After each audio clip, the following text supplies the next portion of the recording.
Perkenalkan, nama saya Kade Ayu Asari, NIM 2113041035. Di sini saya akan menyampaikan tentang kegiatan 6 mengenai jarak bintik buta.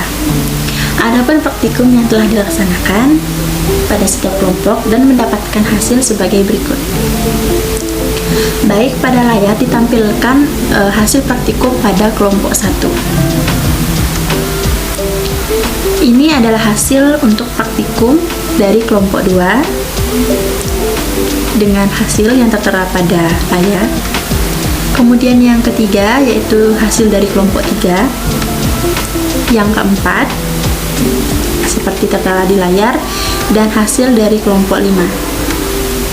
Adapun pembahasan dari praktikum yang telah dilaksanakan mengenai jarak bintik buta, yaitu di mana praktikum bintik buta dilakukan dengan menutup satu mata, karena bintik buta hanya terdapat pada satu sisi mata, yaitu pada bagian fovea centralis atau daerah paling tengah pada retina.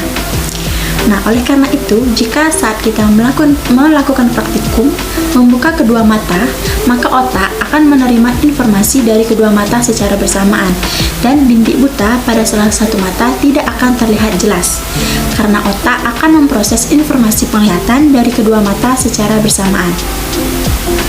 Informasi dengan menutup satu mata, maka hanya informasi penglihatan dari satu mata yang diterima oleh otak, sehingga bintik buta pada mata tersebut dapat diperhatikan dengan lebih jelas. Selain itu, mata kita juga fokus penglihatan akan terpusat pada satu titik saja. Pada percobaan pertama, jarak pandang semakin dekat, maka tanda X akan hilang, karena pandangan mata fokus pada tanda Y. Pada percobaan kedua dan ketiga juga demikian, memiliki kesamaan. Penglihatan mata kanan dan kiri memiliki hasil yang berbeda, dikarenakan kondisi mata yang berbeda. Kondisi mata yang berbeda ini disebabkan oleh beberapa faktor. Salah satu yang pertama itu adalah refraksi, di mana kondisi refraksi ini adalah kondisi di mana mata kanan dan kiri berbeda, yang dapat menyebabkan perbedaan dalam ketajaman penglihatan atau kemampuan melihat objek pada jarak tertentu. Kemudian faktor yang kedua yaitu kelainan pada mata. Ada beberapa kelainan mata yang mungkin hanya terjadi pada salah satu mata, seperti katarak, glaukoma, atau astigmatisme. Jika hanya terjadi pada satu mata, kondisi mata tersebut tentu akan berbeda dengan mata yang lainnya. Kemudian ada faktor genetik. Ada kemungkinan bahwa perbedaan antara mata kanan dan kiri itu hasil dari keturunan. Berdasarkan hasil pengamatan, ditemukan juga perbedaan jarak bintik buta antara satu individu dengan individu lainnya, di mana jarak bintik buta adalah jarak kita tidak dapat melihat suatu objek pada jarak tertentu. Bintik buta ini berhubungan dengan sel kerucut, yaitu yang mampu menerima sel yang berwarna, dan sel batang, yaitu yang mampu menerima sel tidak berwarna. Jarak bintik buta pada masing-masing individu bisa berbeda karena letak dan ukuran dari bintik buta individu tersebut, dan dipengaruhi oleh beberapa faktor seperti bentuk dan ukuran mata, serta lokasi di mana bintik buta terletak di dalam retina mata. Bintik buta adalah area pada retina mata yang tidak memiliki sel-sel penglihatan atau sel konus, dan sel batang yang berfungsi untuk mendeteksi warna dan cahaya. Nah, di tengah bintik buta terdapat lubang kecil yang disebut dengan fovea centralis, tempat di mana sel-sel penglihatan tersusun dengan sangat padat dan mampu memberikan penglihatan yang sangat tajam. Setiap individu memiliki struktur dan ukuran mata yang berbeda-beda, sehingga letak dan ukuran bintik mata pun bisa berbeda-beda.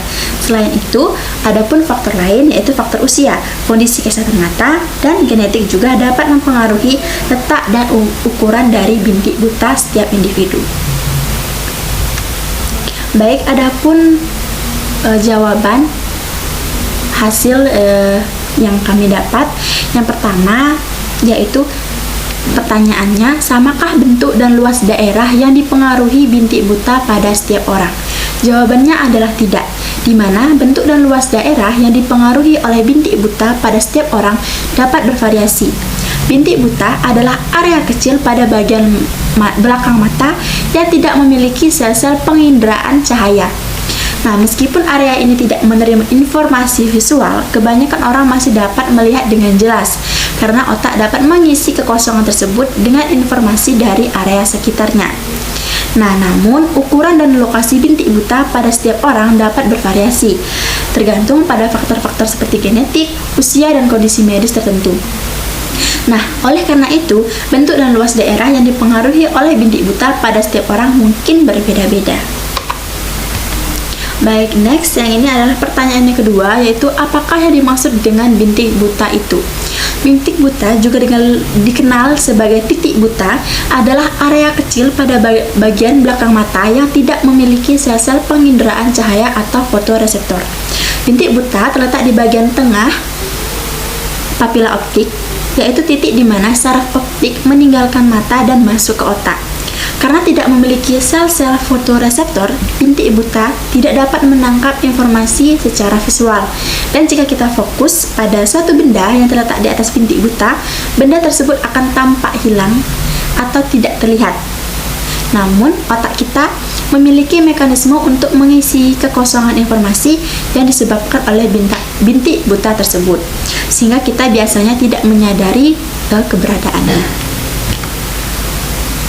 Baik, berikut gambar dari mata dan bagian-bagiannya. Untuk bintik buta ditunjukkan oleh kursor yang berada di belakang.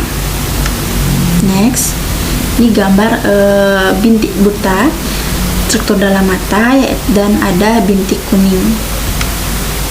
Dan terakhir ada pertanyaan yang ketiga, yaitu mengapa dalam kehidupan sehari-hari kita tidak sadar bahwa ada pengaruh dari bintik buta?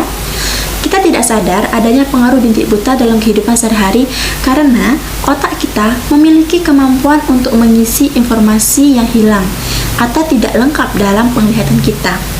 Ketika kita melihat objek, otak secara cepat mengisi area bintik buta dengan informasi dari area sekitarnya, sehingga kita tidak merasa tidak ada kekosongan dalam penglihatan kita.